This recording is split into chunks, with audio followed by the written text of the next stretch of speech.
Hello, good evening everyone. My name is Kiran Kuhar और मैं हूं आपकी पेपर 2 यूजीसी नेट ज्योग्राफी की ट्रेनर।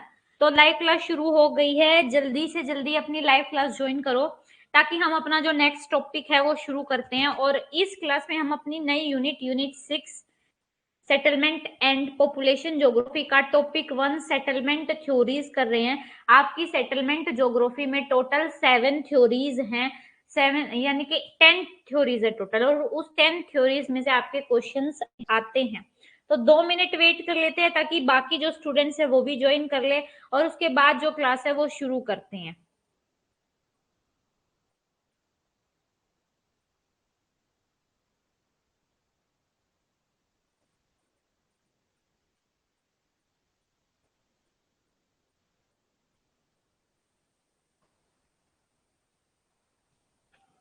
जल्दी से ज्वाइन करो।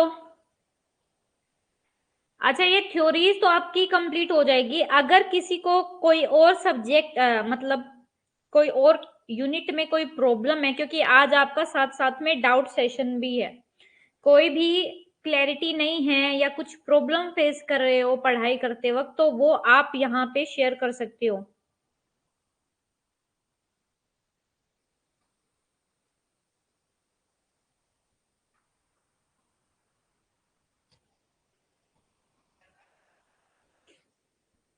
अब आज आपका देखो, सेटलमेंट की आपकी थ्योरीज है ना। अब आपको एक बात और बता दूं ना, तो ये जो सेटलमेंट की थ्योरी है ना, ये आपकी रोट लर्निंग वाली है, रटने वाली है। जितना जल्दी इनको नोट्स बना के छोटे छोटे मैं शेयर कर दूंगी कि इसके नोट्स कैसे बनाने हैं। आपको बहुत छोटे छोटे नोट्स बनाने हैं, इतना ज्यादा आपको नहीं लिखना है। ठीक है, तो वे छोटे छोटे नोट्स बना के आपको स्टडी करनी है। सविता, वो क्लास आपकी डेली, अब मैंने बताया था कि अब आपकी 2 यूनिट साथ में चल रही हैं। आपकी ओशनोग्राफी का भी हम कर रहे हैं यूनिट 5, और यूनिट 6 हम पॉपुलेशन और सेटलमेंट ज्योग्राफी भी कर रहे हैं। तो उस 1 घंटे में नहीं, हाँ, वो कंप्लीट हो गई थी 1 घंटे की क्लास सविता। आपने अगर आपका नेटवर्क इश्यू था तो कोई बात नहीं। अब ये वाली क्लास ले लो, क्योंकि ये नई यूनिट है, ये यूनिट 6 है। अब हम 11 तारीख तक हमें क्या करना है, यूनिट 5 और 6 दोनों कंप्लीट कर देने, यानी कि ओशनोग्राफी भी कंप्लीट कर देंगे, और आपका सेटलमेंट सेटलमेंट वाली पीडीएफ तो मैं आपको आज ही दे दूंगी, और आपकी कल्चरल वाली भी पीडीएफ मैं अपलोड कर दूंगी, कल्चरल और पॉलिटिकल ज्योग्राफी वाली। लेकिन आपकी ओशनोग्राफी का जो टॉपिक बना हो ना, वो कल मिलेगा। ज्यादा क्वेश्चन किस यूनिट से आ रहे हैं? अजय, मैं अगर आपको पैटर्न बताऊं ना, तो हर यूनिट से 10-10 क्वेश्चन तो होते ही है, ये मान के चलो। वो उनका मन होता है। कभी कभी वो क्या करते हैं कि जियोमॉर्फोलॉजी से ज्यादा क्वेश्चन दे देते हैं। कभी उनका मन होता है कि वो थॉट से ज्यादा क्वेश्चन दे देते हैं। कभी वो क्लाइमेटोलॉजी से ज्यादा क्वेश्चन दे देते हैं। कभी ज्योग्राफी ऑफ इंडिया से क्वेश्चन देते हैं। जब मैंने दिया था ना 2022 में, तो 2022 में और 21 में ज्योग्राफी ऑफ इंडिया से ये लगा लो 25 क्वेश्चन थे, बहुत ज्यादा क्वेश्चन थे। उस टाइम पे जियोमॉर्फोलॉजी से ये लगा लो 6 से 7 क्वेश्चन थे। आपके क्लाइमेटोलॉजी से भी 4 से 5 क्वेश्चन थे, इससे ज्यादा क्वेश्चन नहीं थे। लेकिन उस टाइम पे वो जो आपका इंडियन ज्योग्राफी ना, उससे क्वेश्चन थे। आपकी पॉपुलेशन से क्वेश्चन आते हैं, पॉपुलेशन ज्योग्राफी से। और आपका जो ये सेटलमेंट ज्योग्राफी है, पॉलिटिकल ज्योग्राफी है, कल्चरल ज्योग्राफी है। अभी आज जरूर बताऊंगी। पहले सविता आपको बायस बैलेट का जो नियम है ना, वही बताऊंगी क्लास शुरू करने से पहले ही। ठीक है, सेटलमेंट का करने से पहले मैं आपको बायस बैलेट का लॉ समझाऊंगी। किसी भी यूनिट से ना फिक्स नहीं है क्वेश्चन, कि मैं ना आपको ये बोल दूं कि बेटे जियोमॉर्फोलॉजी है, जियोमॉर्फोलॉजी से 20 क्वेश्चन आएंगे आएंगे, ऐसा फिक्स्ड नहीं है एनटीए वालों की तरफ से। वो उनका इंटरेस्ट पे बेस होता है कि इस बार इस यूनिट के ज्यादा क्वेश्चन बन गए तो इस यूनिट के क्वेश्चन ज्यादा डालते हैं। और वो भी इंटरेस्ट के बेस पर नहीं होता। वे रिसर्च जो स्कॉलर्स होते हैं, या वहां पे जो भी प्रोफेसर्स होते हैं एनटीए के अंदर, जो आपके एग्जाम बनाते हैं, तो वो क्या करते हैं ना, उन सबको क्वेश्चन बना के दिए जाते हैं। जिसके क्वेश्चन ज्यादा बन जाते हैं, मान लो ज्योग्राफी ऑफ इंडिया के ज्यादा बन गए, तो वो ज्योग्राफी ऑफ इंडिया के ज्यादा डाल देंगे। अगर उनसे जियोमॉर्फोलॉजी के क्वेश्चन उनसे ज्यादा अच्छे बन गए, तो वो जियोमॉर्फोलॉजी के डाल देते हैं। और कई बार ना पता है कैसे क्वेश्चन आते हैं आपके, जैसे यूपीएससी के लेवल के क्वेश्चन आ जाते हैं। मैंने आपको बताया था ना पेपर का जो पैटर्न है, एक बार समझो। आपको मैंने बोला था कि 100 क्वेश्चन आते हैं, 100 में से आपके 30 से 40 क्वेश्चन ऐसे हैं जो पीवाईक्यू यानी कि प्रीवियस ईयर क्वेश्चन से ही आते हैं। उसके बाद आपके 30 से 35 क्वेश्चन आपके कैसे होते हैं, सिलेबस से ही होते हैं, मतलब जो हम पढ़ रहे हैं ना उसी से होते हैं। बस उनकी जो स्टेटमेंट होती है ना, स्टेटमेंट चेंज करके दे देते हैं, स्टेटमेंट में जो वर्ड है वर्ड थोड़े और नए यूज कर लेते हैं ताकि बच्चों को मुश्किल लगे, और उससे ज्यादा कुछ नहीं होता है। ठीक है, तो 75 क्वेश्चन हो गए ये। तो 75 क्वेश्चन में से फिर आपके है ना 20 क्वेश्चन ऐसे होते हैं, 20 भी नहीं लगाओ, 15 क्वेश्चन लगाओ, 15 से 20 ही लगा लो। 15 से 20 क्वेश्चन ऐसे होते हैं जो आपके कैसे होते हैं, जो आपने कभी पढ़े नहीं होंगे, या उनमें से कुछ क्वेश्चन ऐसे होते हैं जो कॉमन सेंस के होते हैं, जिसको आप अपनी कॉमन सेंस यूज करके सोल्व कर सकते हो। ठीक है, और आपका फिर लास्ट के 2 क्वेश्चन कैसे आते हैं, पैराग्राफ वाले आते हैं। वो पैराग्राफ वाले आपको 20 नंबर लेने सबसे ज्यादा इजी होते हैं, ले सकते हो ना पैराग्राफ का, क्योंकि पैराग्राफ आपको सिर्फ पढ़ना होता है और पढ़ के फिर क्वेश्चन देख के, क्योंकि उसके आंसर इस पैराग्राफ में होते हैं और आप सोल्व कर देते। और कई बार ऐसा पैराग्राफ भी आ जाता है, जैसे थ्योरी से पैराग्राफ आ जाता है कई बार आपका, तो अगर आपको उस थ्योरी के बारे में पता है तो आप वो क्वेश्चन सोल्व कर सकते हो। अगर आपको वो थ्योरी नहीं पता होती तो ऐसा जरूरी नहीं है कि सारे क्वेश्चन भी उस पैराग्राफ में हो, बट मोस्टली अगर मैं बताऊं तो पैराग्राफ बहुत इजी होते हैं, आप 20 नंबर ले सकते हो वहां से, 20। ठीक है, 20 नंबर आपके पेपर 2 में होते हैं और 10 नंबर आपके पेपर 1 में, तो 30 नंबर तो आपके पक्के हो सकते हैं अगर आप डेली कॉम्प्रीहेंशन सोल्व करो। जब हम अब नवंबर से पीवाईक्यू सोल्व करेंगे ना, तो मैं आपको कॉम्प्रीहेंशन सोल्व करना सिखाऊंगी कि कैसे कॉम्प्रीहेंशन वहां पे पढ़ना है ताकि आपका टाइम सेव हो। और जो जो मैं आपको सबसे इफेक्टिव जो चीज बताती हूँ ना, पेपर 1 के लिए भी और पेपर 2 के लिए भी, आप पेपर 1 और पेपर 2 के लिए एक चीज याद रखो, वो क्या है, आपके कीवर्ड्स। अगर आपको कीवर्ड्स याद हो गए ना पेपर 1 में भी और पेपर 2 में भी, तो आपका जो पेपर है ना वो क्वालिफाइड है। कीवर्ड्स याद कर लो, ठीक है।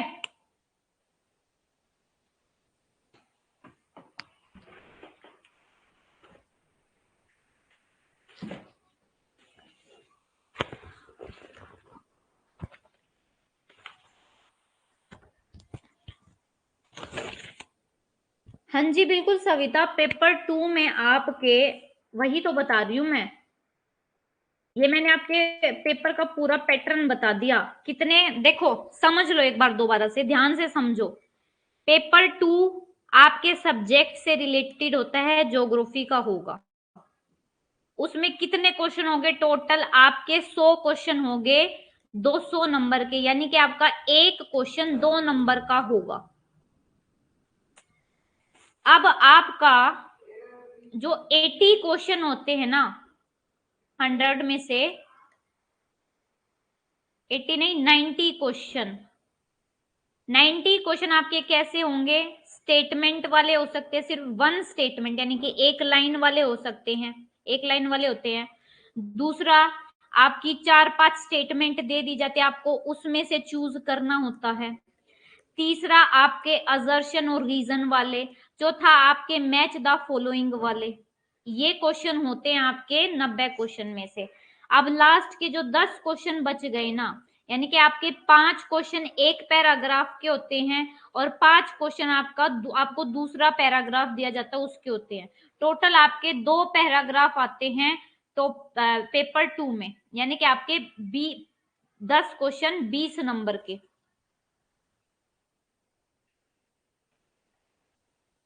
अभी बताती हूँ अजय कि आपको क्या स्ट्रेटेजी रखनी है, वो भी बताती हूँ।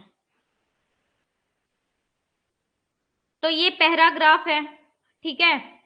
आपके 5 क्वेश्चन, एक आपको एक पैराग्राफ दे दिया जाएगा, ये पैराग्राफ आपको पढ़ना है और इसके नीचे आपको 5 क्वेश्चन दे दिए जाएंगे और ये 5 क्वेश्चन आपको क्या करने हैं, सोल्व करने हैं।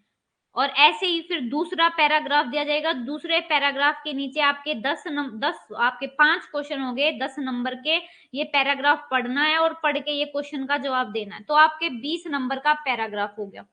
अब सविता पूछ रहे हैं कि किस टॉपिक से कॉम्प्रिहेंशन आते हैं। देखो आपका जो टॉपिक होगा ना वो होगा ज्योग्राफी का ही, ऐसे नहीं है कि करंट का कोई भ्रष्टाचार या पॉलिटिकल से रिलेटेड कोई टॉपिक नहीं होगा, टॉपिक होगा आपका ज्योग्राफी से रिलेटेड। जैसे आपका साइक्लोन पे दे देते हैं, ट्रॉपिकल साइक्लोन पे दे दिया था, आपकी डिमांड थ्योरी पर दे देते हैं, आपकी वेबर की थ्योरी पर दे दिया था, तो ऐसे दे देते हैं, कोई भी पैरा उठा के दे देते हैं, उसमें आंसर होते हैं, वो आंसर आपको फाइंड आउट करने होते हैं। ज्योग्राफी से रिलेटेड आपका कोई भी पैराग्राफ दे देते हैं वे उठा के, और उससे आपको वे क्वेश्चन सोल्व करने होते हैं। तो अगर पेपर 2 में मैं सबसे इजी क्वेश्चंस बताऊं आपके लिए, तो वो लास्ट के 10 क्वेश्चंस ही हैं जो आपके 20 नंबर के हैं। और पेपर में सबसे पहले जाते ही आपको ये क्या करने हैं, जो आपके नंबर पक्के हैं ना कि यहाँ तो हमारे कट ही नहीं सकते, तो पहले वही सोल्व करने हैं। 30 क्वेश्चन आप कितनी मिनट में कर दोगे, 30 क्वेश्चन आपको 30 मिनट में कर देने हैं, इससे ज्यादा आपको टाइम नहीं लगाना। वैसे तो मोस्टली आपका जो पैराग्राफ पढ़ते वक्त आपको टाइम लग जाता है, बट कोई बात नहीं, उनको टाइम लगा के करो, जल्दी जल्दी मत करना। तो आप 20 से 25 मिनट में भी सोल्व करने की कोशिश करना। सबसे ज्यादा मार्क्स गेनिंग होते हैं आपके कॉम्प्रिहेंशन। अब आपको किस तरीके से पढ़ना है, देखो आपके 2 महीने तो नहीं है, आपके कुल मिला के आप रिवीजन का, अभी आपका क्या चल रहा है अक्टूबर, उसके बाद है आपका नवंबर, और दिसंबर के भी आपके कितने हैं, 5 दिन है। ठीक है, अब कैसे स्टडी प्लान बनाना है। स्टडी प्लान का सुन लो, दिन में 24 घंटे होते हैं बेटे, 24 में से अगर आप अब सिर्फ 6 से 7 घंटे की नींद लेते हो तो कोई बात नहीं, जब तक कुछ सेक्रीफाइस नहीं करोगे कुछ नहीं मिलेगा। ठीक है, तो कुल मिला के अब आपके पास बच गए 18 घंटे। अब दिन का शेड्यूल बता रही हूँ, 18 घंटे में आपको कैसे करना है। देखो आपकी 2 घंटे की तो 2 घंटे 30 मिनट की मैक्सिमम क्लास होती है, ये क्लास पूरे अक्टूबर और नवंबर आपको लेनी है, क्योंकि क्लास से आपकी रिवीजन हो जाती है। तो 18 में से कितने घंटे कट हो गए, 18 में से आपके 3 घंटे कट कर दो, 15 घंटे लगा लो, अब 15 घंटे बच गए। क्लास का टॉपिक तो साथ साथ हो गया। अब 15 घंटे में से आप क्या करो, जो क्लास आपको करवाई है ना, 1 घंटा उसके नोट्स बनाओ। ठीक है, 1 घंटा नोट्स बना के और 30 मिनट उसको रिवीजन के दे दो, ताकि जो आज का टॉपिक है वो साथ साथ रिवाइज हो गया। ओके, अब आपका दूसरा जो टॉपिक दूसरा है आपकी, जो अब हमने पहले मंथ में जो यूनिट करी है, unit 1, unit 2, unit 3, unit 4, daily क्या करो 2 यूनिट उठा लो। जैसे आज आपने यूनिट 1 जियोमॉर्फोलॉजी और यूनिट 2 उठा ली, तो अब आपको 10 दिन में ये यूनिट 1 यूनिट 2 की रिवीजन करनी है। नोट्स तो आपके बन चुके होंगे, तो यूनिट 1 यूनिट 2 को कितना टाइम दो, 2 घंटे का टाइम दो। उस 2 घंटे में ही क्या करो, आप PYQ इंक्लूड कर लो। ठीक है, तो आपकी कुल मिला के कितनी यूनिट कवर हो जाएंगी, आपकी जो यूनिट 7 चल रही है वो तो कवर होगी, तो आपके कितने दिन हैं, जो बड़ी यूनिट है, बड़ी यूनिट को आप अक्टूबर में, चलो 10 दिन दे रहे हो, ठीक है, 10 दिन में आपकी 2 यूनिट कंप्लीट हो जा रही है।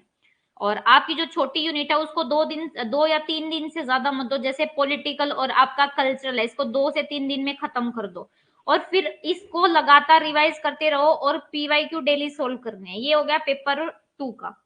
पेपर 1 का कैसे है, अब आपके इसमें कितने घंटे गए, आपके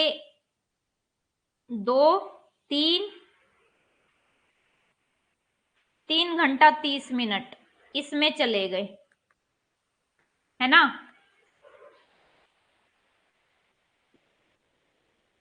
अब 15 घंटे में से यानी कि आपके पास कितने बच गए, 11 घंटे बच गए। अब 11 घंटे में आपको क्या करना है, सुन लो, पेपर 1 का कैसे करना है। पेपर 1 में आपको 4 चीजों को टाइम देना है डेली। सबसे पहला आपका कॉम्प्रीहेंशन सोल्व करना है डेली, 30 मिनट दो कॉम्प्रीहेंशन को। दूसरा डेटा इंटरप्रिटेशन को दो 1 घंटा, दिन के 2 क्वेश्चन सोल्व करो। आपका तीसरा, या अगर आप रिसर्च कर रहे हो तो रिसर्च एप्टीट्यूड, और दूसरा जो सब्जेक्ट है वो इजी उठा लो जैसे कम्युनिकेशन। तो ये 4 सब्जेक्ट करो इन 11 घंटे में, और साथ ही साथ इनके PYQ। ये शेड्यूल बना लो ताकि इस महीने में जो आपकी पहले की यूनिट है वो रिवाइज होती रहे, वो दिमाग से ना उतरे, और साथ साथ चल रही तो रिवीजन हो ही जाएगी। ये बेस्ट। इनके 2 घंटे भी अगर आप उसमें रेस्ट भी ले सकते हो। ये 11 घंटे में अगर आप 6 घंटे भी पेपर 1 कर रहे हो तो बहुत है। 6 घंटे में से 4 घंटे बच गए, तो उसमें क्या करो, थोड़ा बहुत खाने का टाइम निकाल लो या घूमने का टाइम निकाल लो। ठीक है, अब बताओ प्लान कैसा है। ठीक है, और उसके बाद नवंबर में तो, नवंबर का जो प्लान है, चार्ट है, वो मैं अलग से बताऊंगी कि फिर नवंबर में कैसे करना है आपको। बट नोट्स और क्लास डेली की डेली छोड़ अटेंड किया करो। अगर आपकी दिन की एक लाइव क्लास छूट गई, दिन का एक दिन छूट गया लाइव लेना, तो आपके 10 दिन लग जाएंगे इस एक को कवर करने में। और अगर आप साथ साथ ले लेते हो ना, तो आपका साथ साथ कवर हो जाता है और आप पे कोई बर्डन नहीं होता रहता है कि यार मेरे को वो भी मेरी वीडियो नहीं हुई, ये नहीं हुआ मेरा। तो आपको फिर ना पैनिक होते रहते हो और आपको ऐसा लगता है यार मैं कैसे करूं। सबसे पहले तो ये तो सोचना ही है कि पेपर क्लियर होगा या नहीं होगा। नहीं, इंडियन जोग्रो ऐसा नहीं है अजय, मैंने शुरू में ही बताया कि एनटीए वाले कभी किसी सब्जेक्ट से, किसी यूनिट से ज्यादा क्वेश्चन दे देते हैं, कभी किसी यूनिट से। तो हमें ये मान के चलना ही नहीं है कि इस यूनिट से ज्यादा आते हैं, इस यूनिट से कम आते हैं। वो किसी भी यूनिट से ज्यादा दे देते हैं। हर यूनिट हमें देना पड़ेगा। अब हमारी नवंबर तक 10 यूनिट कंप्लीट हो जाएगी। तो मैंने आपको डेली का टाइम टेबल बताया, जिससे आपका प्रीवियस जो हमने क्लास करी है वो भी कंप्लीट हो जाएगी, वो भी आपको याद हो जाएगी, और जो आगे वाली है वो भी आपको हो जाएंगी। ठीक है, इंडियन ज्योग्राफी से आप का कम से कम क्वेश्चन नहीं आते। मैंने बताया तो पिछले से पिछले साल आपके 25 क्वेश्चन आए थे इंडियन ज्योग्राफी से अकेले।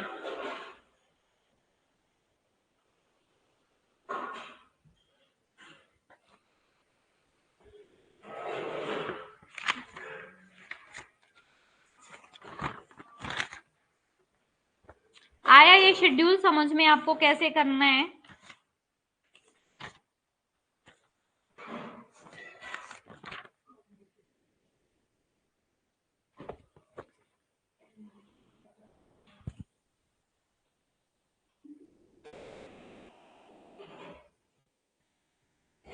ठीक है, तो अब आगे चलते हैं।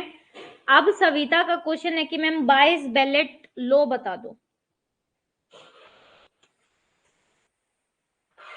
बाइस बेलेट लो क्या होता है?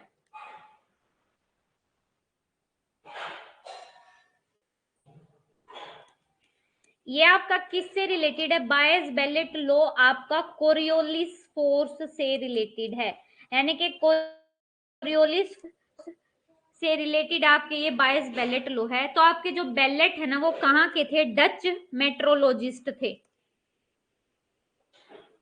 एक तरीके से ये जो बायस बेलेट लो ना, ये आपका कोरियो है। अब आपकी ये जो बायस है ना, इन्होंने क्या बोला कि अगर आप नॉर्दर्न हेमिस्फीयर यानी कि उत्तरी गोलार्ध में पीठ घुमा के ऐसे खड़े हो जाओ, ये आपकी पीठ है और इधर मुंह है, इधर की तरफ फेस है, और ऐसे दोनों हाथ फैला के खड़े हो जाओ, तो आप क्या देखोगे कि आपका जो लो प्रेशर है ना, लो प्रेशर होगा आपके लेफ्ट साइड और हाई प्रेशर होगा आपके राइट हैंड साइड। क्योंकि आपकी विंड कहाँ मुड़ जाते? इधर। आपकी विंड कहाँ मुड़ जाते? इधर। हाई प्रेशर से ही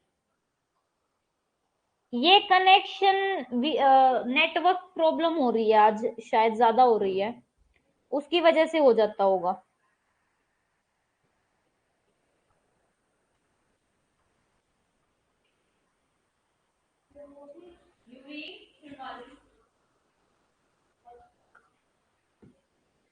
ये वाईफाई में ना प्रॉब्लम हो जाती है, ये वाईफाई का जो कनेक्शन आज मेरे ख्याल से वीक चल रहा है, इसलिए आपको वॉइस नहीं आ रही होगी, वॉइस ब्रेक होके आ रही है। अभी तक तो मेरे ख्याल से ठीक आ रही थी, अभी हुआ है ये कि आपको वॉइस नहीं आ रही।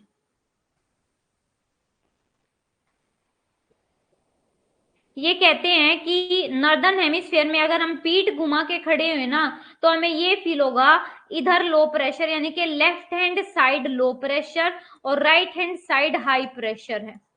ठीक है, वही ये सदर्न हेमिस्फीयर यानी कि उत्तरी गोलार्ध के बारे में कहते हैं कि अगर उत्तरी गोलार्ध में भी अगर हम पीठ घुमा के खड़े हो जाए तो हमें ये होगा कि जो आपका लो प्रेशर है वो कहाँ पे होगा, लो प्रेशर आपके राइट हैंड साइड और आपका हाई प्रेशर होगा लेफ्ट हैंड साइड। अब ये क्यों होता है, आपको पता है ना कि कोरियोलिस फोर्स की वजह से आपकी जो विंड है वो उत्तरी गोलार्ध में राइट की तरफ मुड़ जाती है और दक्षिणी गोलार्ध में लेफ्ट की तरफ मुड़ जाते हैं। तो जहां पे विंड होगी वहां पे कैसा प्रेशर होगा, हाई प्रेशर, और जहां पे विंड नहीं होगी वहां पे कैसा प्रेशर होगा, लो प्रेशर।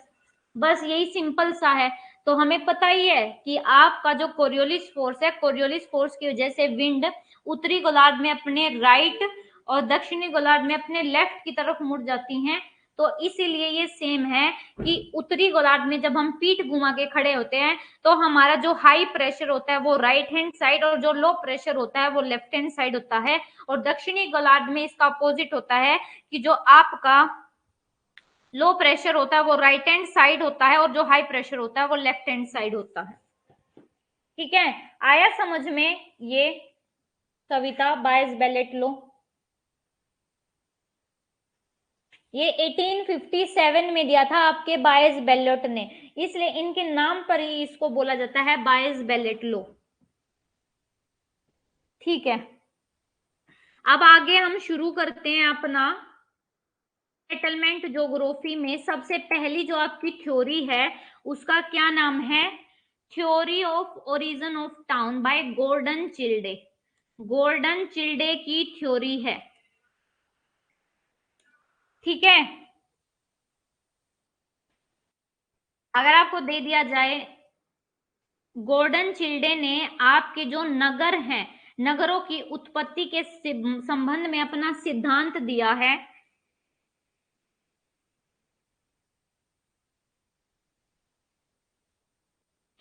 अब ये क्या कहते हैं, जो आपके एंथ्रोपोलॉजी और आर्कियोलॉजी में अर्बन रेवोल्यूशन यानी कि आपका शहरी क्रांति हुई है।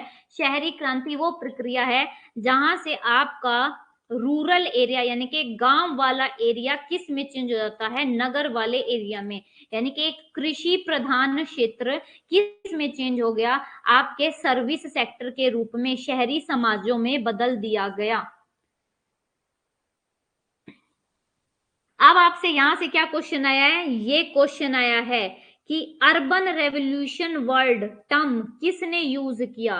तो 1930 में, ये भी याद रखना कि गॉर्डन चिल्डे कहाँ के थे, आपके ऑस्ट्रेलिया के आर्कियोलॉजिस्ट थे गॉर्डन चिल्डे। उन्होंने ये वर्ड यूज किया है और ये PYQ है, आपके एग्जाम में पूछा गया है। शहरी क्रांति शब्द 1930 में ऑस्ट्रेलिया के जो पुरातत्वविद हैं गॉर्डन चिल्डे, उन्होंने ये वर्ड दिया था। और दूसरा एक और वर्ड आपसे पूछा जाता है कि नियोलिथिक रेवोल्यूशन, ये जो टर्म है किसने दे दिया, ये भी आपका PYQ है कि नियोलिथिक टर्म या नियोलिथिक रेवोल्यूशन किसने यूज किया है। नियोलिथिक रेवोल्यूशन टर्म आपके यूज किया है गॉर्डन चिल्डे ने।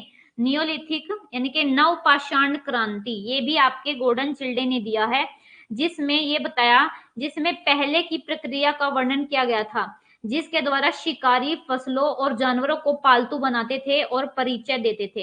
यानी कि जो नवपाषाण क्रांति है ना, नवपाषाण क्रांति में ये बताया गया था कि पहले कैसे आपके जो आदि मानव थे वो फसलों को और जो जानवर हैं जानवरों को अपना पालतू बनाते थे। ठीक है, और अपना जो जीवन शैली, अपना जो जीवन है वो व्यतीत करते थे। ये है आपका नवपाषाण। आ गया ये समझ में। यहाँ से आपके लिए 4 क्वेश्चन बताए हैं। सबसे पहले ओरिजिन, गॉर्डन चिल्डे आपके सेटलमेंट ज्योग्राफी से रिलेटेड है, अर्बन ज्योग्राफी से रिलेटेड है। दूसरा, इन्होंने कब दिया अपना ये कंसेप्ट, 1930 में ये थ्योरी दी, और इन्होंने अर्बन रेवोल्यूशन वर्ड यूज किया, नियोलिथिक रेवोल्यूशन वर्ड किया, और ये ऑस्ट्रेलिया के हैं। ये चार चीजें याद रखना है इनकी थ्योरी से। अब ये कहते हैं कि जो ये गॉर्डन चिल्डे की अवधारणा है ना, ये वास्तव में क्या बताती है कि कैसे कृषि यानी कि गांवों से कैसे एक जो आपका एरिया है वो कैसे आपका स्टेट में शहरी समाजों में ट्रांजिशन हुआ। एक क्या बताते हैं कि जो कंसेप्ट है गॉर्डन चिल्डे का, वो एक्चुअली में ये डिस्क्राइब करता है transition from agricultural villages to state level urban society, कि कैसे एक गांव शहर में चेंज हो गया, इसको डिस्क्राइब करते हैं आपके गॉर्डन चिल्डे। अब गॉर्डन चिल्डे की बेटे बहुत इंपॉर्टेंट, ये आपसे एग्जाम में पूछी गई है, man make himself what happened in history. दो बुक हैं, एक है आपकी मैन मेक हिमसेल्फ 1936 में, यानी कि मनुष्य स्वयं को बनाता है 1936 में, और दूसरा इतिहास में क्या हुआ है, ये 1942 में। ये दो बुक आपके किसने दी है, गॉर्डन चिल्डे ने। आ गया समझ में? दो बुक है, मैन मेक हिमसेल्फ और दूसरी है what happened in history. Man make himself आपका है 1936 में, और व्हाट हैपेंड इन हिस्ट्री 1942 में। उसके बाद कहते हैं ये जो टर्म है अर्बन रेवोल्यूशन, ये फर्स्ट पब्लिश हुई टाउन प्लानिंग रिव्यू में। जो आपका चिल्डे है ना, चिल्डे ने 1950 में टाउन प्लानिंग रिव्यू में ये अर्बन रेवोल्यूशन जो वर्ड है उसको छपवाया। और कहते हैं जो चाइल्ड है, चाइल्ड 20वीं सदी में सामाजिक संदर्भों में बड़ी मात्रा में नई पुरातात्विक आकृतियों को संश्लेषित और व्यवस्थित करने वाले व्यक्ति थे, जबकि पिछले पुरातत्वविदों ने कालक्रम यानी कि एक कोरोनोलॉजी बताई, कोरोना यानी कि टाइम के अकॉर्डिंग, और प्रौद्योगिकी पर ध्यान केंद्रित किया, और चाइल्ड ने अवधारणाओं यानी कि कंसेप्ट और थ्योरीज को लागू किया। ठीक है, तो आपके लिए जो इम्पोर्टेंट है, ये लास्ट वाला भी अपने नोट्स में नहीं लिखना, ये इम्पोर्टेंट नहीं है आपके लिए। जो ऊपर इम्पोर्टेंट है, अर्बन रेवोल्यूशन वर्ड किसने दिया, आपका man make himself book what happened in history, और गॉर्डन चिल्डे की थ्योरी क्या डिस्क्राइब करती है कि कैसे एक गांव शहर में बदला, और आपका शहरी क्रांति वर्ड किसने दिया, नवपाषाण क्रांति यानी कि नियोलिथिक रेवोल्यूशन किसने दिया, और आपके ये गॉर्डन चिल्डे कहाँ से रिलेट करते हैं, ऑस्ट्रेलिया से। ये 5-6 क्वेश्चन आपके इस थ्योरी से पूछे जाते हैं, और कोई क्वेश्चन इस थ्योरी से नहीं पूछा जाएगा। बट ये क्वेश्चन आपको इस तरीके से करने हैं कि आप भूलो नहीं। ठीक है,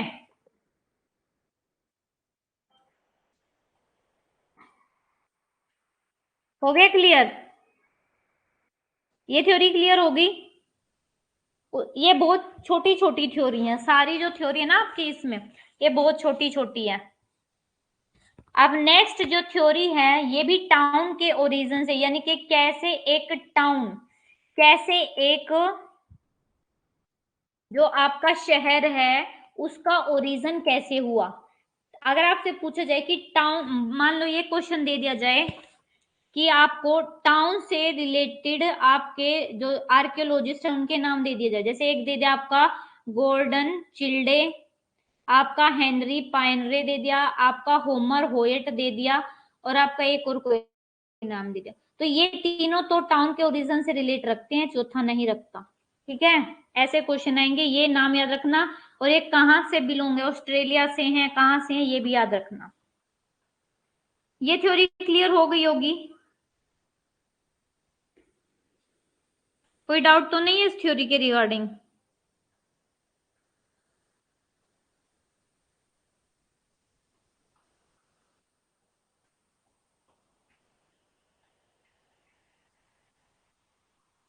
अब हमारी नेक्स्ट थ्योरी है हेनरी पायरने। हेनरी पायरने आपके फ्रेंच के हैं, फ्रांस के हैं। 23 दिसंबर 1660, क्या रिपीट करना है, रुचि बताओ, कौन सा नहीं समझ में आया?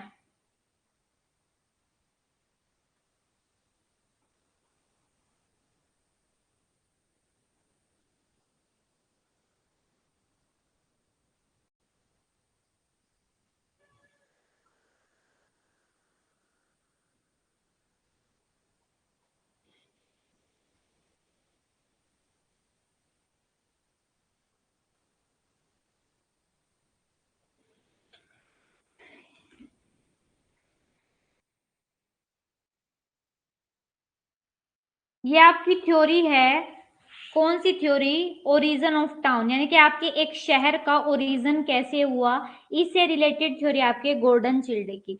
गोल्डन चिल्डे की थ्योरी कैसे क्या बताती है कि कैसे एक गांव यानी कि एक एग्रीकल्चर एरिया शहरी एरिया में बदल गया। इसका डिपिक्ट करता है आपका ये वाला,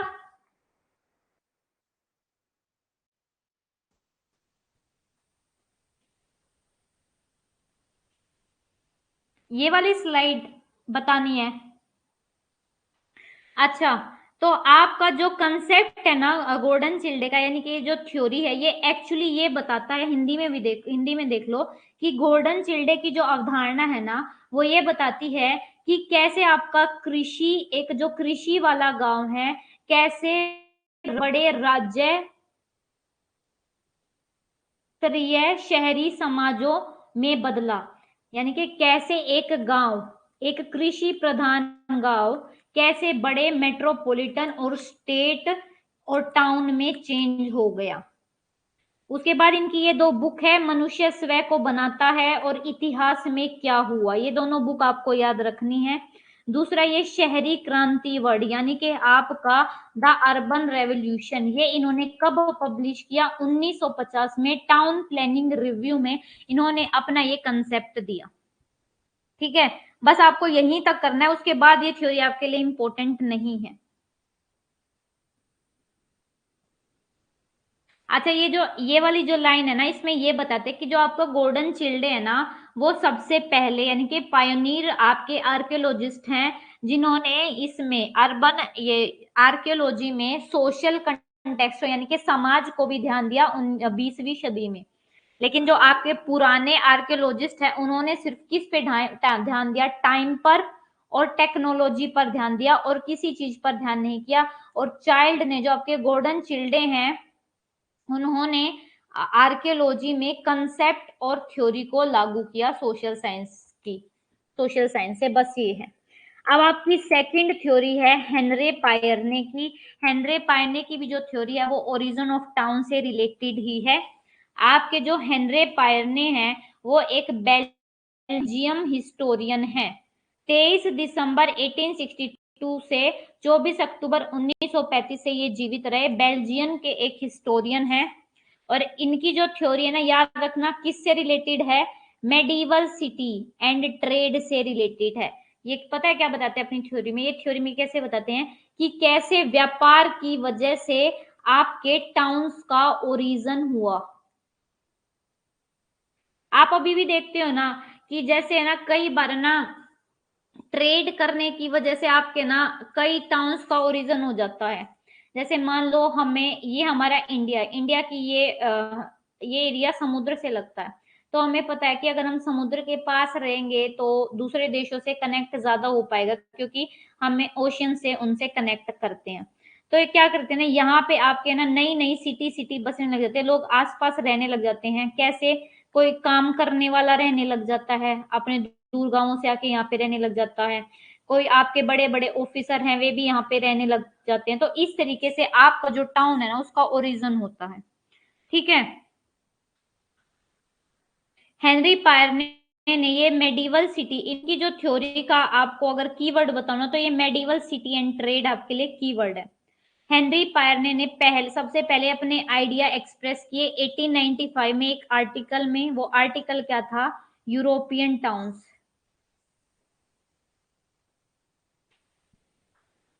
तो ये कहते हैं कि उनका जो सिद्धांत है मध्ययुगीन शहर और व्यापार से संबंधित है। हेनरी पायरने ने सबसे पहले 1895 के लेखों में विचार व्यक्त किए। प्रथम विश्व युद्ध के दौरान जर्मनी में कैद रहते हुए भी उन्होंने ना यूरोप के जो शहर है, यूरोप के शहरों के निर्माण पर पिरेनिन थीसिस का विचार विकसित किया। तो यहाँ पे ये क्या कहते हैं कि फर्स्ट वर्ल्ड वॉर जब हुआ ना, तो फर्स्ट वर्ल्ड वॉर के दौरान ये ना जर्मनी में जेल में थे, उसके बावजूद जो यूरोप के शहर थे ना, कि ये यूरोप के शहर कैसे बसे, उस पर इन्होंने अपने क्या दिया? अपने विचार दिए। और पायरने के अकॉर्डिंग क्या कहते हैं? पायरने के अकॉर्डिंग रोमन इतिहास में वास्तविक विराम 8वीं शताब्दी में अरब विस्तार के परिणाम स्वरूप हुआ। ये कहते हैं कि जो एक्चुअल ब्रेक हुआ रोमन की हिस्ट्री में, अब हम थॉट पढ़ेंगे ना तब आपको पता लगेगा कि आपके जो रोमन है, रोमन का एंड क्यों हुआ, रोमन के एंड के बाद आपके अरब आए थे, अरब के फैलाव के कारण आपके रोमन का क्या हो गया, खत्म हो गया।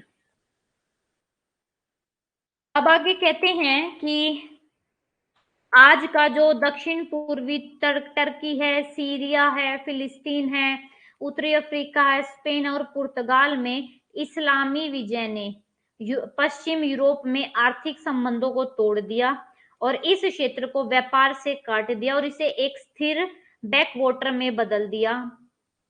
ठीक है, एक स्टेबल बैकवाटर में बदल दिया और मनी फ्लोड इनटू मी, यानी कि पैसा मेरे पास प्रवाहित हुआ। उसके बाद कहते हैं आपके आपके रो रिसोर्सेज यानी कि कच्चे माल और कुछ भी वापस नहीं आ रहा, इसमें लगातार आपकी गिरावट और दुर्बलता शुरू हो गई, ये कह रहे हैं, जिससे कि जो आपका शार्लेमेन के समय तक पश्चिमी यूरोप निर्वाह स्तर पर, निर्वाह स्तर का मतलब है कि सिर्फ अपना जीवन काट रहे थे, कोई अच्छी सुविधाएं उनको नहीं मिल रही थी, लगभग पूरी तरह से कृषि क्षेत्र बन गया और कोई लंबी दूरी का व्यापार नहीं हुआ। ये सारी वो सिचुएशन बता रहे हैं इन देशों में जब आपका इस्लाम लोगों ने विजय कर लिया था, तो आपका व्यापार एक तरीके से कट हो गया था, सिर्फ कृषि पर लोग आधारित थे, सिर्फ अपना निर्वाह कर रहे थे, कोई लंबी दूरी का व्यापार नहीं हो रहा था, ट्रेड नहीं हो रहा था, जिसकी वजह से क्या है, इफेक्ट पड़ रहा था। उसके बाद कहते हैं मेडिवल सिटी, मध्यकालीन शहर, उनकी उत्पत्ति और व्यापार का पुनरुद्धार 1925। इस पुस्तक में, ये बुक आपके लिए इंपॉर्टेंट है, their origin and the revival of trade 1925। In this book, इस बुक में ये क्या बताते हैं, इस पुस्तक में उन्होंने कहा कि 10वीं से 12वीं शताब्दी की अवधि के दौरान यूरोप ने मुस्लिम दुनिया से भूमध्य सागर पर नियंत्रण हासिल कर लिया। अभी अभी आपने पीछे बताया था ना कि इस्लाम ने, ये देखो यहाँ पे पढ़ा था कि ये इस्लाम ने इन देशों पर कब्जा कर लिया। तो अब कहते हैं कि अब 10वीं से 12वीं शताब्दी में जो आपके यूरोप है ना, यूरोप ने मुस्लिम लोगों से भूमध्य सागर के आसपास जितना भी एरिया था ना, उस पर अपना कंट्रोल कर लिया और क्या किया, व्यापार के लिए समुद्री मार्ग खोल दिए और इसने एक क्या किया, मध्यम वर्ग के गठन और उस वर्ग के विशिष्ट निवास शहर के विकास की अनुमति थी। तो जैसे ही जब आपके ये समुद्र के मार्ग खोले गए ना, तो आसपास यहाँ पे आपके जो मिड लेवल के जो आपके लोग थे वो रहने लगे, अलग अलग तरीके के अलग अलग कास्ट वाले लोग रहने लगे और इसकी वजह से आपके क्या है, शहर का विकास हुआ, इस तरीके से आपके एक टाउन का ओरिजिन हुआ।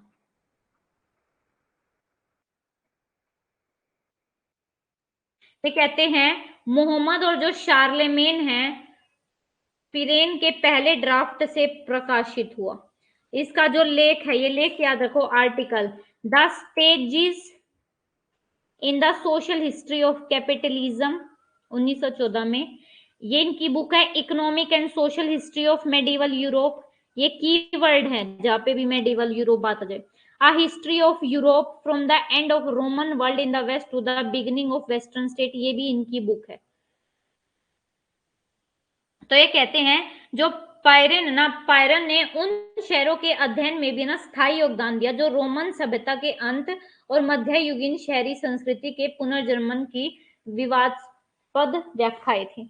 तो ये क्या कहते हैं, जो आपके पिरेनीज है ना, पिरेनीज ने वे जो शहर, उन शहरों के भी योगदान में, उन शहरों में भी योगदान दिया जो रोमन सभ्यता के अंत में थे और जो आपके मध्ययुगीन संस्कृति के क्या थे, पुनर्जन्म थे, रीबर्थ जहां से रोमन सिविलाइजेशन का हुआ।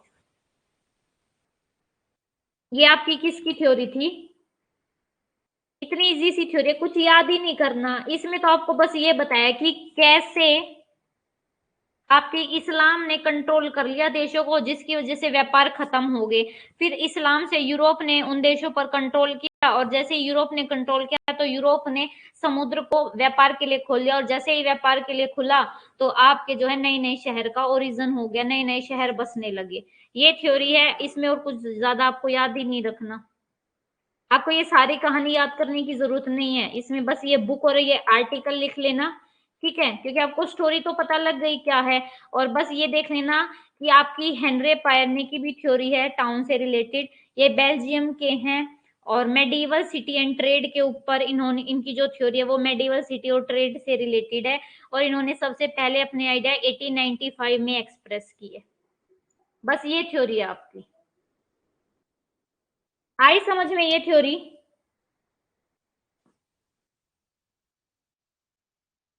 अब ये थ्योरी आपके लिए इंपॉर्टेंट है, लिवाइस ममफोर्ड की थ्योरी।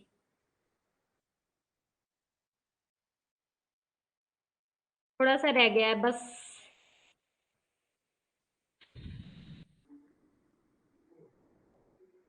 आ गया ये जो आपका थर्ड थ्योरी है। थर्ड है आपका जो थ्योरी है वो भी है theory of origin of town. ये लिवाइस ममफोर्ड ने दी है।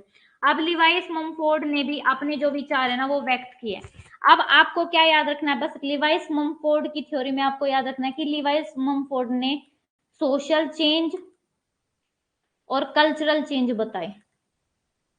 ये आपको 5 सोशल चेंज और आपके फिर ये जो वर्ड है इको इयोपोलिस, पोलिस, मेट्रोपोलिस, मेगालोपोलिस, ट्राइनोपोलिस और आपका नेक्रोपोलिस।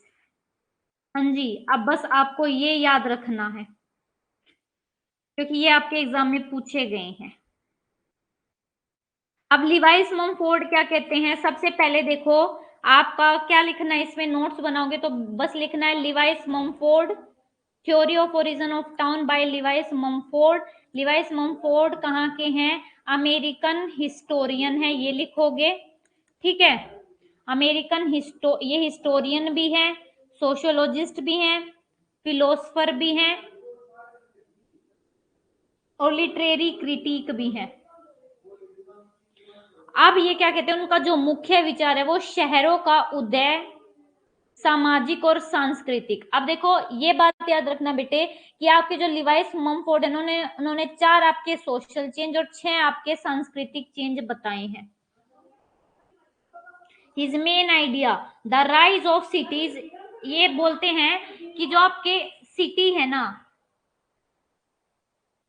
जो आपके टाउन है, उनका उद्भव कैसे हुआ, 4 सोशल चेंज की वजह से और 6 कल्चरल चेंज की वजह से आपकी एक सिटी बनी है। ठीक है, उसके बाद कहते हैं ममफोर्ड गोल्डन चाइल्ड की शहरी क्रांति के विपरीत एक वर्ड देते हैं, शहरी विस्फोट। ये भी याद रखना, ये क्वेश्चन पूछा गया है कि अर्बन इम्प्लोइजन वर्ड किसने यूज किया। देखो अर्बन रेवोल्यूशन वर्ड तो आपके किसने यूज किया, गोल्डन चिल्डे ने। लेकिन आपका अर्बन इम्प्लॉइजन वर्ड, ये आपके पीवाईक्यू है, लिख लो, पीवाईक्यू है ये आपका। अर्बन इम्प्लॉइजन वर्ड किसने यूज किया, आपके लिवाइस ममफोर्ड ने ये अर्बन इम्प्लॉइजन वर्ड दिया। किसके विरोध में, अर्बन रेवोल्यूशन के कॉन्ट्रास्ट में इन्होंने ये वर्ड यूज किया। अब जो ये कहते हैं कि ये जो लुइस ममफोर्ड है ना, लुइस ममफोर्ड ने नगरों के कार्यों और वहां के जो ऐतिहासिक तथ्य हैं उसका सूक्ष्म अध्ययन किया। नगरों के कार्य यानी कि आपका जो टाउन है, टाउन में क्या काम होते हैं और वहां की हिस्ट्री कैसी है, इसकी स्टडी की और उसके विकास के 6 चरणों का विस्तार से वर्णन किया।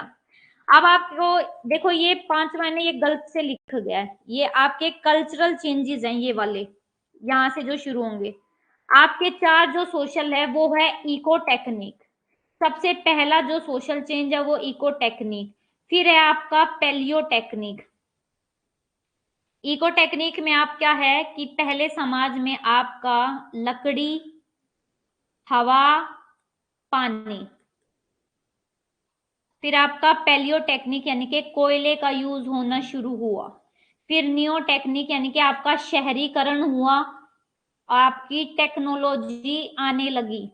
उसके बाद बायोटेक्निक यानी कि हम इन्वायरमेंट का कंजर्वेशन करने लगे। अब ये क्वेश्चन आपको कैसे आ जाएगा, ये चारों सामने लिख दी जाएगी, eco technique, paleo technique, neo technique, biotechnique, और उसके सामने एक एक लाइन में। अब कीवर्ड आपको यही याद रखने हैं, कीवर्ड इको टेक्निक में वुड, एयर, वाटर, ये इको टेक्निक सबसे पुरानी टेक्निक है। फिर आपका पैलियो टेक्निक, यानी कि हम कोयले का यूज करने लगे। फिर हमारी जो समाज है उसने क्या किया, डेवलपमेंट शुरू किया। फिर आ गया नियो टेक्निक। नियो टेक्निक में क्या हुआ कि शहरीकरण बढ़ने लगा, टेक्नोलॉजी बढ़ने लगी। फिर बायोटेक्निक में क्या है कि ये सारी चीजें तो आई गई, अब हम इन्वायरमेंट का कंजर्वेशन भी करने लगे। इको टेक्निक यानी कि एक तरीके से आपकी आदि मानव वाली जो टेक्निक है। फिर इको टेक्निक से हमारे समाज पैलियो टेक्निक पे शिफ्ट हुआ, यानी कि कोयले का यूज करने लगा। फिर पैलियो टेक्निक से नियो टेक्निक में शिफ्ट हुआ, फिर नियो टेक्निक से बायोटेक्निक पे। अब इनका ये जो ऑर्डर है ये भी याद रखना, eco technique, palaeo technique, neo technique, biotechnic.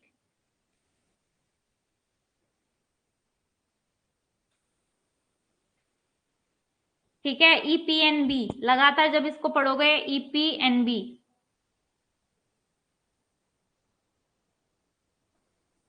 ये शॉर्ट वर्ड, ये शॉर्ट की याद रख लो। बताओ आ गया ये समझ में? अब आपके सांस्कृतिक परिवर्तन है। सांस्कृतिक परिवर्तन कितने हैं आपके? 6। अब इसमें पता है क्या है, ये भी वही स्टेज है कि कैसे आपका एक विलेज से आपका शहर में बदला, उसकी 6 आपकी स्टेजेस दे दी गई है। सबसे पहले आपका ईओपोलिस। ये कहते हैं यह शहर के विकास का प्रारंभिक चरण है जिसमें छोटे उद्योग और छोटे बाजारों की शुरुआत हुई। सबसे पहले क्या है, छोटे छोटे, जैसे आप कई बार देखते नहीं हो कि आपका कोई हाईवे, उस हाईवे के आसपास ना छोटी छोटी शॉप खुलने लग जाती है, जिसके परिणाम स्वरूप एक गांव एक शहरी केंद्र का रूप धारण कर लेता है। जैसे आप देखते हो ना कि ये एक कोई गांव है, तो गांव के आसपास है ना छोटे छोटे जो आपके दुकानें वगैरह हैं वो खुलने लगती है। तो भारत जैसा विकासशील देशों के कई शहर इस श्रेणी में आते हैं। उसके बाद सेकंड है पोलिस, ये ऐसे ही सीक्वेंस में है, पहले ईओ पोलिस, उसके बाद है पोलिस। इस चरण में क्या होता है कि कई गांव अपनी अर्थव्यवस्था के संचालन और सामूहिक सुरक्षा के लिए परस्पर सहयोग स्थापित कर लेते हैं, यानी कि वे क्या है, मिल जाते हैं, जिससे ये क्या है, आपका एक शहर बन जाता है। और औद्योगिकी की जो आपके उद्योग है, जैसे जैसे उद्योग खुलते हैं तो उसके साथ तेजी से विकास हो जाता है। ये आपकी सेकंड स्टेज है डेवलपमेंट की। थर्ड स्टेज है मेट्रोपोलिस। देखो पहले तो छोटे छोटे थे, फिर आपके कई गांवों, जैसे इधर एक गांव है, इधर एक गांव है, इधर गांव है, इधर गांव है, तो ये सारे मिलके ना एक मेन मार्केट सा बना लेते हैं इधर। ठीक है, तो वो क्या है आपका पोलिस। देखो ईओ पोलिस तो ये होगा, ये गांवों के आसपास ही खुल गई। और आपका जैसे कई आप देखते हो ना कि कई बार है ना 2-3 गांवों के बीच में एक बड़ा सा शहर हो जाता है, तो वो पोलिस होता है कि कई गांव मिलके एक शहर सा बना लेते हैं ताकि उनकी वहां की डेली की बेसिक चीजें कंप्लीट हो जाए। अब पुलिस के बाद क्या है, मेट्रोपोलिस, महानगर। यह किसी शहर के पूर्ण विकास का चरण है, यानी कि इसमें आपका जो शहर है ना, शहर का पूर्ण कंप्लीट डेवलपमेंट हो जाता है, जिसमें उसका शहरी चरित्र पूरी तरह से विकसित हो जाता है, यानी कि शहर कंप्लीट तरीके से डेवलप हो जाता है। और इस चरण में की क्या विशेषता है कि आपके उद्योग, आपका व्यापार, आपका ट्रांसपोर्ट, कम्युनिकेशन, प्रशासन सभी हाई लेवल का हो जाता है। मतलब कि इन सभी चीजों का जो डेवलपमेंट है वो सबसे ज्यादा हो जाता है। जैसे दिल्ली मान लो, अब दिल्ली कितना ज्यादा एक हाई, एक मेट्रोपॉलिटन सिटी हम बोल सकते हैं, मेट्रोपोलिस, है ना। इसमें सांस्कृतिक परिदृश्य, जैसे आपके बड़ी बड़ी इमारतें, चौड़ी भीड़ भाड़ वाली सड़कें, परिवहन और संचार के विकसित साधन, बड़े बड़े आपके वाणिज्यिक प्रतिष्ठान, ये शहरी समृद्धि, समृद्धि यानी कि डेवलपमेंट, इसकी गवाही देते कि हाँ एक शहर का डेवलपमेंट हो गया। उसके बाद है आपकी मेगालोपोलिस। अब मेगालोपोलिस ये महानगर का वह चरण है जिसमें शहरी विकास अपने चरम पर, टॉप लेवल पर पहुंच जाता है। यहाँ उद्योगपतियों और पूंजीपतियों की एकाधिकारवादी यानी कि मोनोपोली, मोनोपोली क्या होती है, जिसपे जिसमें सिर्फ कुछ पर्सन का ही राइट होता है, यानी कि जहां पे सिर्फ कुछ पर्सन ही मिल के चलाते हैं, उनकी जो परिवर्ती है वो मजबूत हो जाती है। ये देखो मोनोपोलिस्ट, मोनोपोलिस्ट का मतलब है एकाधिकार, जिस पे कुछ लोगों का ही एकाधिकार हो जाता है, यानी कि आपके कुछ इंडस्ट्रियलिस्ट और कैपिटलिस्ट क्या हो जाते हैं, बहुत ज्यादा स्ट्रोंग हो जाते हैं। और शहर की पहचान बड़ी हवेलियों, बहुमंजिल इमारतें, बड़े औद्योगिक प्रतिष्ठान, बैंक, परिवहन और संचार के जो माध्यम है, आपके शैक्षणिक संस्थाएं हैं, आपके मेडिकल फैसिलिटी यानी कि आपके हॉस्पिटल हैं, आपके एडमिनिस्ट्रेटिव मनोरंजन केंद्र है, इनकी जो डेंसिटी है वो ज्यादा हो जाती है, बिल्कुल टॉप लेवल पर। फिर आपका है टायरेनोपोलिस। अब ये क्या है, ये याद रखना, इसमें सिटी का डाउनफॉल होना शुरू हो जाता है। अब देखो आपका दिल्ली कितना भीड़ भाड़ वाला एरिया है। अब हमने एक नया कंसेप्ट हमारा 1960 से चला रहा है, एनसीआर यानी कि नेशनल कैपिटल रीजन। वो हमने क्यों किया है, क्योंकि ये जो दिल्ली है ना, दिल्ली में भीड़ बहुत बढ़ गई है, यहाँ पे पोल्यूशन हाई लेवल का, टॉप पर पोल्यूशन होता है। तो अब यहाँ की गवर्नमेंट ने डिसाइड किया कि इस एरिया में जो इतनी सारी पॉपुलेशन इकट्ठी हो गई, इतना सारा कंजेशन हो गया, उसको डाइवर्ट करेंगे, इसलिए ये क्या है, एनसीआर वाली पॉलिसी बनाई गई है। यानी कि जैसे आपकी कुछ दिल्ली की जो इंडस्ट्री है उनको इन एरिया में शिफ्ट कर दिया जाएगा, यानी कि दिल्ली का जो आसपास वाला रीजन है ना उसमें शिफ्ट कर दिया जाएगा, ताकि लोग दिल्ली, यहाँ पे दिल्ली में कम आना शुरू हो जाए। दूसरा, पोल्यूशन भी फिर कम होगा, इन्वायरमेंट अच्छा रहेगा, क्योंकि कम से कम लोग जाएंगे तो अच्छा होगा, वहां पे जो आपका ट्रांसपोर्ट है फिर कम यूज होगा, कम लोग जाएंगे तो। और ट्राइन फिर क्या है, ये आपका किसी सिटी, जब कोई सिटी टॉप पर है ना तो फिर उसका डाउनफॉल यानी कि वो नीचे आना शुरू हो जाते हैं। क्यों, क्योंकि वो उसमें बहुत सारी प्रॉब्लम बढ़ जाती हैं। जब सब लोग वहां पे शहर की तरफ जाना शुरू कर देंगे तो अनएम्प्लॉयमेंट, सबको काम नहीं मिलेगा वहां पे। फिर जब वहां पे जगह सिर्फ 10,000 लोगों की और वहां पे जा रहे हैं 10 लाख लोग, तो बताओ क्या ये सिटी का फॉल होना शुरू नहीं होगा। तो सबसे पहला रीजन है एम्प्लॉयमेंट, काम नहीं मिलेगा। दूसरा है पोल्यूशन बहुत ज्यादा होगा। तीसरा, वहां पे क्राइम बढ़ जाएंगे। क्राइम क्यों बढ़ेंगे, काम मिल नहीं रहा तो चोरी डकैती ये सब काम होंगे। ठीक है, तो डाउनफॉल होना शुरू हो जाता है सिटी का। और कहते हैं देयर इज डेट्रियोरेशन इन, उसके बाद डेट्रियोरेशन का मतलब है खराब, अर्थव्यवस्था में गिरावट आ जाती है, यानी कि इकोनॉमी, वहां का समाज, वहां का एडमिनिस्ट्रेशन कंडीशन बहुत बेकार हो जाती है। और अर्बन जो पॉपुलेशन है वो एक्सोडस, यानी कि अर्बन जो पॉपुलेशन है वो क्या करती है, भूख से मर जाती है, गवर्नमेंट बहुत बेकार, इनसिक्योरिटी की प्रॉब्लम आ जाती है, कोई सिक्योरिटी नहीं रहती, क्राइम बढ़ जाता है। ये सारी जो प्रॉब्लम है वो पॉपुलेशन फेस करता है।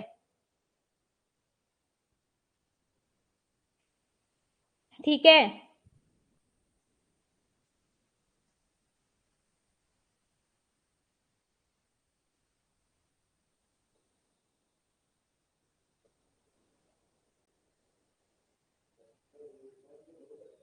अच्छा अब एक्सोडस का मतलब क्या होता है, एक्सोडस का मतलब है कि जब एक ही समय में बहुत सारे लोग एक स्थान को छोड़ के चले जाते हैं, यानी कि ग्रुप में लोग, जैसे कोरोना हुआ था, कोरोना में क्या हुआ था, जो आपके बड़े बड़े शहर हैं उनसे जो लोग हैं वो गांवों की तरफ चलना शुरू हो गए थे, है ना।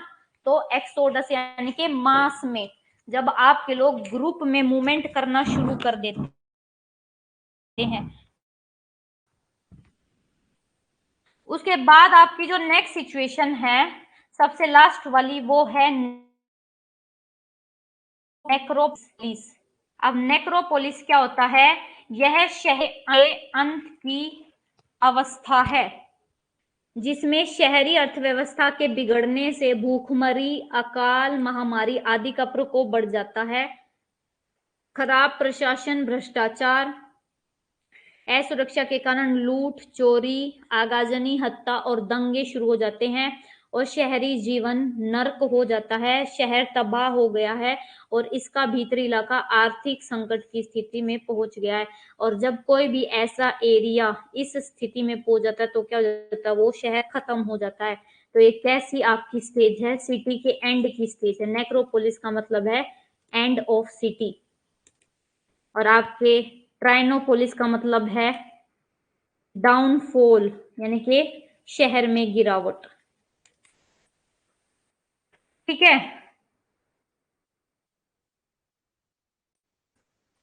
अब आपका लास्ट में है जो ये पेट्री गेट्स है। पेट्री गेट्स ने लोकेशन, फंक्शन, इकोनॉमी और हिस्ट्री के बेस पे 3 स्टेज बताई हैं इकोनॉमिक डेवलपमेंट की। ये 3 स्टेज आपकी पूछी गई हैं।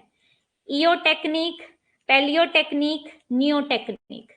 ईओ टेक्निक कैसी स्टेज है? प्रिमिटिव इकोनॉमी, यानी कि आपकी आदिम अर्थव्यवस्था, जहां पे आपके आदि मानव रहते थे, उसको खाना बनाने का पता नहीं था, कपड़े पहनने नहीं पता था, वो छाल के पत्ते ये सब लपेटता था। ये चला आपका लगभग 1000 से 1800 ईस्वी तक ईओ टेक्निक। उसके बाद आपका है पैलियो टेक्निक, यानी कि आपका पूरा तकनीकी युग, जिसमें प्राचीन अर्थव्यवस्था यानी कि 1800 से 1900 से शामिल है। और नियो टेक्निक जिसमें आपका आधुनिक जो मशीनी युग आने वाला है 1900 ईस्वी के बाद की अर्थव्यवस्था इस नियो टेक्निक में शामिल है। इसमें आप ये eo technique, palaeo technique, neo technique को सीक्वेंस में याद रखोगे। ईओ टेक्निक प्रिमिटिव इकोनॉमी को, पैलियो टेक्निक जो आपकी एंशियंट इकोनॉमी है उसको, यानी कि 19वीं शताब्दी तक, और 19वीं शताब्दी से आगे वाली जो मॉडर्न मशीन वाला एज है वो नियो टेक्निक में आएगा। ये है आपका पेट्री गेट्स का, और यहां तक आपका ये जो है कंप्लीट होता है। ठीक है, तो सीक्वेंस याद रखना बहुत जरूरी है। और अगर अब आप यहां से क्वेश्चन सोल्व करके देखोगे ना, ये ग्रिफिथ टेलर का रह गया है। ग्रिफिथ टेलर ने भी आपकी 7 स्टेज बताई थी सिटी की। वैसे ये सेम जैसे आपके किसने दी थी, किसकी पढ़ी अभी हमने 7 ये स्टेज, लेवाइस ममफोर्ड की। तो 4 थ्योरी पढ़ी है ना। किस किस के विचार पढ़े हैं? एक मिनट, किस किस के विचार पढ़े हैं? हमने पढ़ा है गॉर्डन चिल्डे, हेनरी पायरने, लिवाइस ममफोर्ड और पैट्रिक गेट्स। इन चारों के बारे में पढ़ा है। इन चारों के क्वेश्चन अगर आप सोल्व करोगे ना तो आपको पता चल जाएगा। पैट्रिक गेट्स का एक कंसेप्ट है, क्या कोई मुझे उस कंसेप्ट का नाम बता सकता है? वैसे तो मैं वो कंसेप्ट अभी बताऊंगी, बट फिर भी अगर किसी को याद हो, पैट्रिक गेट्स कहाँ के हैं?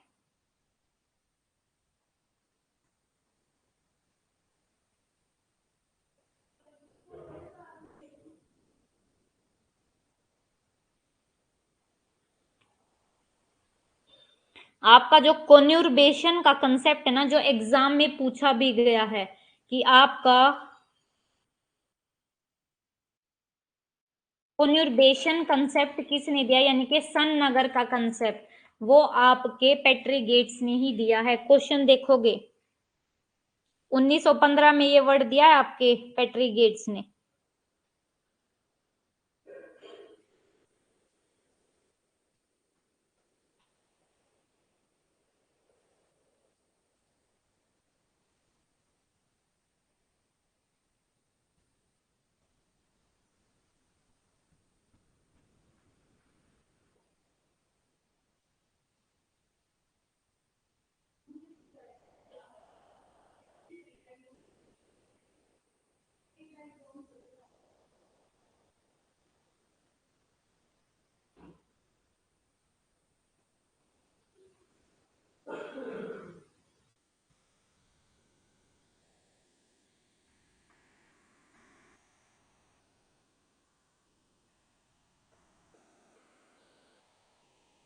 हाँ जी बिल्कुल। अब जब हम स्कूल ऑफ थॉट पढ़ेंगे ना, तो उसमें भी हम पढ़ेंगे कि पैट्रिक गेट्स कहाँ के हैं और पैट्रिक गेट्स ने क्या कंसेप्ट दिया है।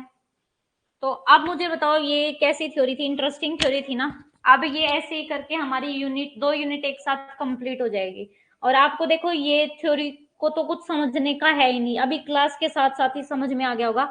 आपको दोबारा रिकॉर्डिंग भी नहीं देखनी पड़ेगी। क्या देखनी पड़ेगी रिकॉर्डिंग? बिल्कुल भी नहीं, इतनी इजी थ्योरी है। बस अब तो छोटे छोटे नोट्स बनाने, और जो नोट्स बनाए वो कैसे बनाओगे ये भी मैंने आपको बता दिया है।